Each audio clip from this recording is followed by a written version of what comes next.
musim kemarau, musim hujan gitu ya.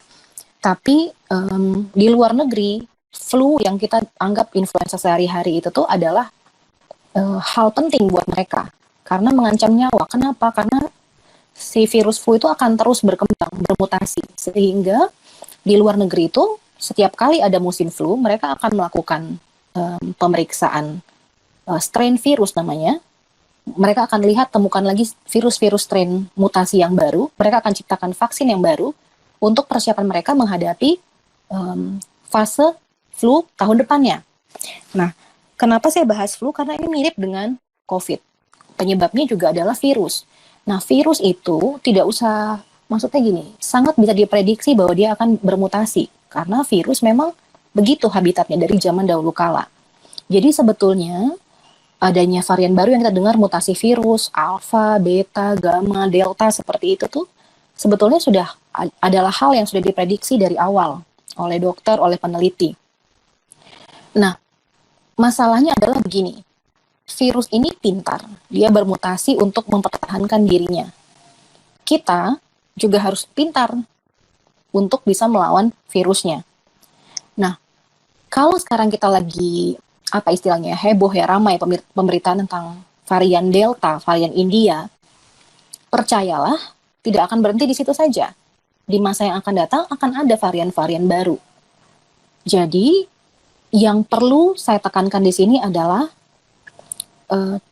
jangan menganggap bahwa pandemi itu selesai, ya, bahaya. Terutama kita tenaga kesehatan, bahaya kalau kita menganggap bahwa pandemi ini sudah selesai. Teman-teman bisa lihat bahwa walaupun sudah divaksin, kita kan masih belum tetap menggunakan APD, tetap bermasker, tetap menjalankan screening dan lain-lain. Karena memang vaksin tidak cukup membentengi kita terhadap varian virus yang baru ini. Jadi kalau misalnya ada yang belum dengar atau kurang informasi, apa sih varian Delta ini? Jadi ada kasus-kasus di luar negeri ditemukan adanya mutasi strain virus yang baru. Varian mutasi alfa itu tuh kalau tidak salah yang dari Inggris. Kemudian yang beta itu dari Afrika. Apa saya tertukar ya? Varian delta ini dari India. Bahkan terakhir itu dalam 1-2 hari ini ada lagi penamaan baru yang mereka bilang Delta Plus yang katanya lebih berbahaya. Jadi deltanya saja sudah berbahaya, apalagi Delta Plus ini sekarang.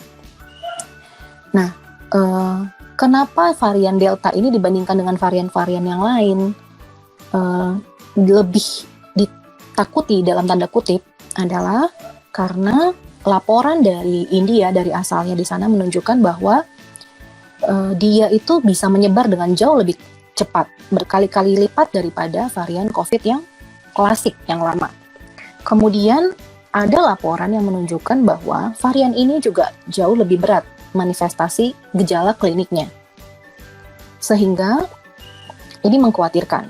Sudah dia lebih cepat menular, kok malah katanya juga dia lebih menimbulkan gejala yang lebih berat, terutama pada orang-orang yang berkomorbid.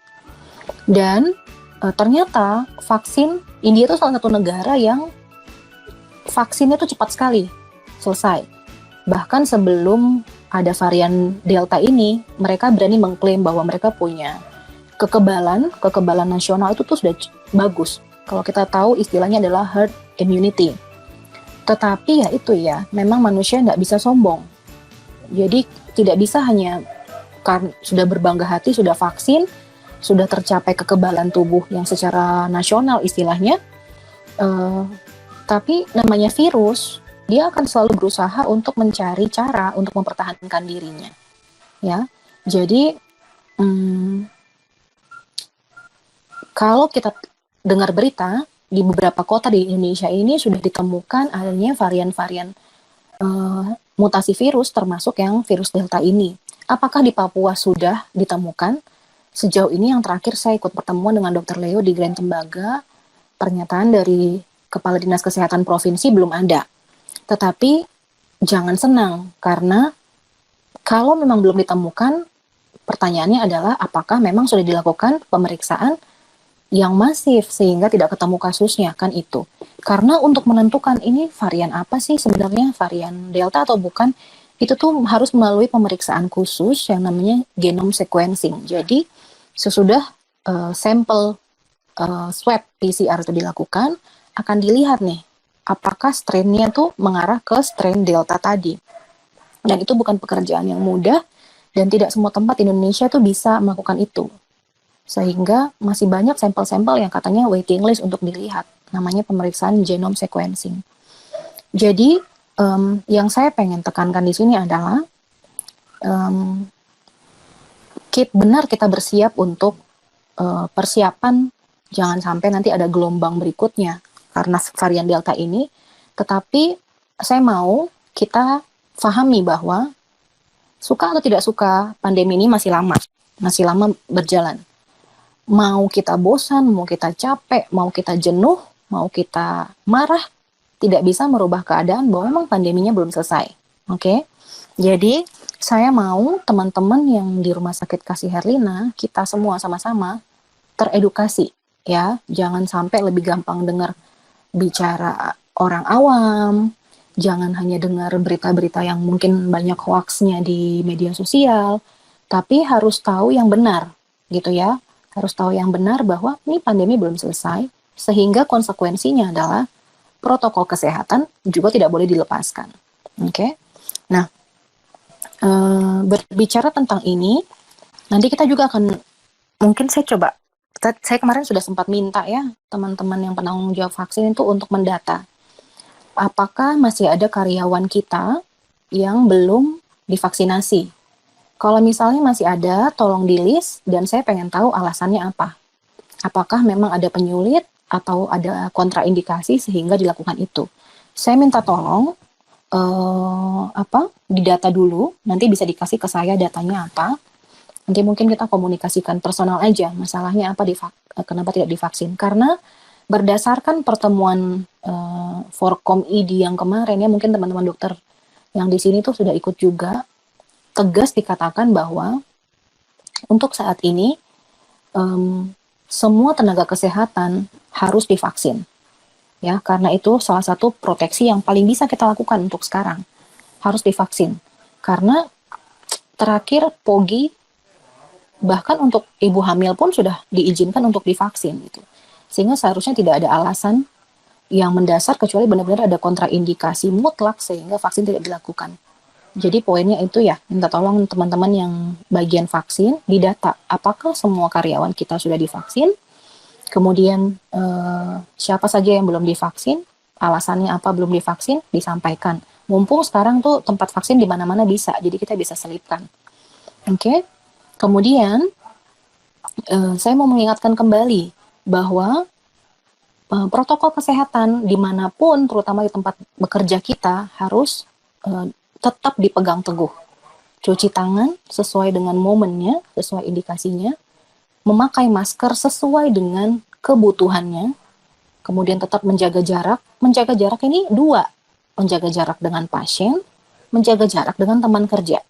Karena kadang-kadang pasien kita jaga jarak, tapi kalau teman kerja nempel-nempel, peluk-peluk, ya, dan itu tuh sama berbahayanya gitu. Bayangkan kalian punya baju kerja itu kotor, kalian tempel-tempelan sama teman-temannya itu kan sangat bisa menyebar virusnya dari situ. Kemudian menghindari kerumunan, mengurangi mobilisasi di luar rumah kalau emang tidak perlu. Dan yang tambahannya yang terakhir kan 6M ya, menghindari kegiatan makan bersama. Ya, sehingga 6 poin ini harus tetap dipegang teguh. Untuk cuci tangan, saya rasa kalau saya perhatikan belakangan ini relatif udah cukup disiplin. Cuci tangan sesuai dengan momennya. Kemudian yang masih kurang jaga jarak. Menghindari kerumunan, saya masih belum tahu nih. Saya butuh evaluasinya karena saya juga jarang memperhatikan. Kemudian mengurangi mobilisasi di luar rumah. Ya kita berkaca ke diri kita pribadi masing-masing saja. Kalau saya pribadi, sampai sekarang ini 1,5 tahun, saya nggak pernah makan di luar sama sekali. Sama sekali ya, jadi kalau emang saya butuh untuk pengen apa, ya take away, makan di rumah. Kenapa? Karena saya merasa bahwa saya punya tanggung jawab nih. Satu, memberi contoh. Nggak bisa saya hanya ngomong aja nyuruh orang tapi saya melakukan gitu. Itu yang pertama.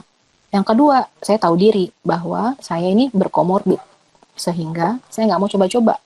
Karena Tuhan kan udah bilang kan kita dikasih hikmat. Kalau kita udah tahu kita ada komorbid ya udah tahu diri lah ya. Karena kalau misalnya kena, banyak yang dirugikan, diri saya sendiri, keluarga saya terutama orang tua, dan rumah sakit tempat saya bekerja termasuk pasien-pasien yang mungkin akan saya layani. Dan tolong mindset ini dipakai. Saya secara pribadi sangat menyadari bahwa terutama teman-teman yang masih muda ini ya, butuh gaul, butuh bersosialisasi, sumpek juga di rumah, udah capek di kerjaan di rumah sakit, butuh juga untuk refreshing di luar. Tetapi tolong lakukanlah dengan bertanggung jawab ya. Tidak, jadi virus tuh tidak bisa menunggu, oh ini dia lagi senang-senang sama teman-temannya, berarti saya nggak usah ada di sana. Nggak bisa, kapanpun dimanapun dia bisa ada. Sehingga kalaupun misalnya mau nongkrong di luar, mau berkumpul di luar, tolong dengan circle atau lingkungan yang memang kalian percaya aman, dan tetap jaga protokol kesehatannya. Kalau bisa, saya minta tolong batasi. Kalau emang nggak bisa stop sama sekali, batasi atau kerjakan dengan bertanggung jawab.